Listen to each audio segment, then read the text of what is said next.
ప్రాణానికి ప్రాణంగా ప్రేమించిన సౌందర్యని దినేష్ ఎందుకు చంపేశాడు? రక్తపు మడుగులో సౌందర్య పడుంటే దినేష్ ఎందుకని చూస్తూ ఉండిపోయాడు? దినేష్ని కాదని సౌందర్య సుకేష్తో ఎందుకుంది? దినేష్ ఎందుకని సౌందర్య టాటూ వేయించుకున్నాడు? తల పగిలిపోయేలా సౌందర్య తలని దినేష్ ఎందుకు చితకబాదాడు? 9 సంవత్సరాల ప్రేమ ఎందుకు ప్రాణం తీసింది? Have a look. స్టోరీలోకి వెళ్తే దినేష్ సౌందర్య 2015లో ఇద్దరు కలిసి చదువుకున్నారు. అప్పటి నుంచి 2025 వరకు ప్రేమించుకుంటూ ఉన్నారు. వీళ్ళు ఎంత ప్రేమగా ఉండేవాళ్ళంటే ఒకరినొకరు అర్థం చేసుకుంటూ ఉండేవాళ్ళు. గొడవలు ఉండేవి కావు. ప్రేమానురాగాలతో కలిసిమెలిసి ఉండేవాళ్ళు. వీళ్ళు ప్రేమించుకుంటూ చక్కగా చదువుకునే వాళ్ళు. మంచి స్కోర్స్ కూడా వచ్చాయి వీళ్ళకి. ఇలా చదువుతూ ఉండగా చివరికి స్టడీస్ కంప్లీట్ అయినప్పటికీ ఇద్దరికి సాఫ్ట్వేర్ ఇండస్ట్రీలో జాబ్ వచ్చాయి. ఒకటే కంపెనీలో ఇద్దరు జాయిన్ అయ్యారు. ఒక మంచి శాలరీ కూడా. విషయం తెలిసిన వాళ్ళ తల్లిదండ్రులు ఎంతో సంతోషపడిపోయారు. వీళ్ళిద్దరికి పెళ్లి చేస్తామని నిశ్చయించారు. వీళ్ళిద్దరికి ఎంగేజ్మెంట్ ఘన విజయంగా జరిగింది. వీళ్ళ జంట చూడడానికి ఎంతో అద్భుతంగా ఉండేది. ఇరుపక్క వాళ్ళు వీళ్ళ జంటను చూసి అసూయపడేంతగా ఉండేది. ఒకరోజు దినేష్ సౌందర్య పేరుతో తన చేతి మీద టాటూ వేయించుకున్నాడు. చాలా చక్కగా వేయించుకున్నాడు. అది చూసిన సౌందర్య ఎంతో ఎంతో ఆనందపడిపోయింది. ఎంతో చక్కగా జరుగుతున్న ఈ జీవితంలో కథ ఇప్పుడు యూటర్న్ తీసుకుంది. వీళ్ళకి ఎంగేజ్మెంట్ అయ్యి ఎవరి జాబులకు వాళ్ళు వెళ్ళారు. ఇద్దరు ఒకటే ఆఫీస్ అయినప్పటికీ అమ్మాయిలంతా కలిసి ఒక రూమ్ తీసుకుని ఉండేవాళ్ళు. అబ్బాయిలు కూడా ఒక రూమ్ తీసుకుని ఉండేవాళ్ళు. వీరిద్దరి మధ్యలో కొంత డిస్టెన్స్ ఉండేది. అయితే ఓ రోజు దినేష్ సౌందర్యకి కాల్ చేస్తుంటే బిజీ వచ్చింది.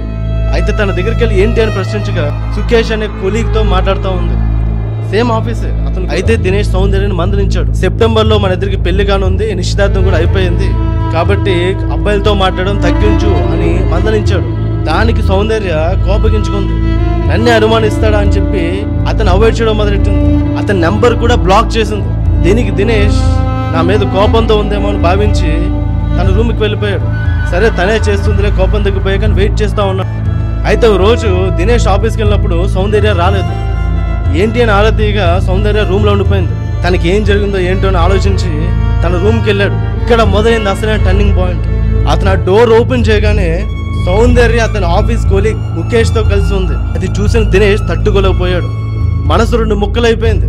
కోపంతో సౌందర్యతో గొడవ పెట్టుకుని అడగ్గా ఏం తెలియదంటే సౌందర్యకి సుకేష్కి 2 సంవత్సరాలుగా డేటింగ్ జరుగుతుంది. అంటే ఇక్కడ దినేష్తో 8 సంవత్సరాల ప్రేమలో ఉన్న ఆమె ఈ మధ్యలో ఎప్పుడు 2 ఇయర్స్ అతనితో ఎలా డేట్కి వెళ్ళింది అనేది చాలా షాకింగ్ యూజ్ చేసింది. అది విన్న దినేష్ కళ్ళంట్లో నుంచి నీళ్లు కారిపోయాయి. మనిషి బతుకున్నా చచ్చిపోయినంత ఫీలింగ్ అనిపించింది. అక్కడి నుంచి ఏడ్చుకుంటూ తన రూమ్కి వెళ్ళిపోయాడు. వారం రోజులు అతను మనిషిలా లేడు. కానీ ఈ వారం రోజులు అతనిలో ఉన్న మనిషిని చంపేసింది. ఈ వారం రోజుల్లో కూడా సౌందర్య ఏమాత్రం రియలైజ్ కాలేదు. కనీసం సమాధానం ఇవ్వలేదు. దాంతో దినేష్ ఎంతో మనోవేదనకు గురయ్యాడు. ఒక సుత్తి శానం చేతిలో పట్టుకుని సౌందర్య రూమ్కి వెళ్ళసాగాడు. సౌందర్య రూమ్లోకి వెళ్ళగానే ఆమె కళ్ళలో ఏ పశ్చాత్తాపం కనబడడంతో సుత్తితో తన తల పగలగొట్టాడు. తల పగిలే వరకు కొడుతూనే ఉన్నాడు సుత్తితో. ఆ తర్వాత శానం తీసి పొట్టలో పొడిచాడు. ఒంటి నిండా కత్తు ఘాట్లు. రూమ్ అంతా రక్తంతో నిండిపోయింది. అది చూస్తూ దినేష్ అక్కడ పక్కనే కూర్చున్నాడు. ఆమె చావుని కళ్ళారా చూడని ఒక సైకో లాగా బిహేవ్ చేశాడు.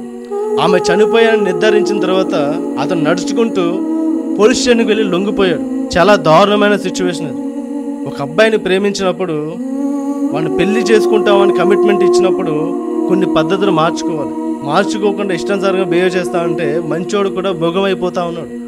మీరు ప్రేమించినప్పుడు అబ్బాయి ఇష్టం లేనప్పుడు వదిలేసేయండి, ఓకే, తప్పేలేదు. ఒక అమ్మాయి చేసిన మోసం వల్ల ఈరోజు అమ్మాయి ప్రాణం పోయింది. అబ్బాయి మెంటల్గా డిస్టర్బ్ అయిపోయాడు. ప్రేమిస్తే ప్రాపర్గా ప్రేమించండి. లేదు 4-5 తిరుగుతామంటే చెప్పేయండి. సిన్సియర్గా ప్రేమించకూడదు చెప్పండి. నేను 4 తిరుగుతాను, నీకు ఇష్టమైతే నాతో ఉండ లేదో వదిలేని చెప్పేయండి. అంతేగాని దొంగచాటుగా 4-5 తిరుగుతా అంటే కొన్ని సెన్సిటివ్ హార్ట్స్ తట్టుకోలేవు. అలాగే చనిపోయిన అమ్మాయి సౌందర్య ఆత్మశాంతి చేకూరాలని కోరుకుంటా ఉన్నాం.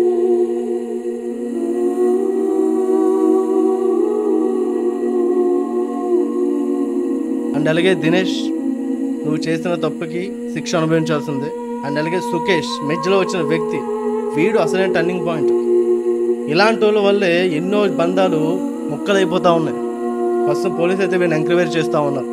కాబట్టి ఒకరితో రిలేషన్షిప్లో ఉండాలంటే కొన్ని వదులుకోవాలి. నిగాఢమైన మనస్సుతో ఉండాలి. అవి ఉంటేనే మీరు రిలేషన్షిప్లో దిగండి.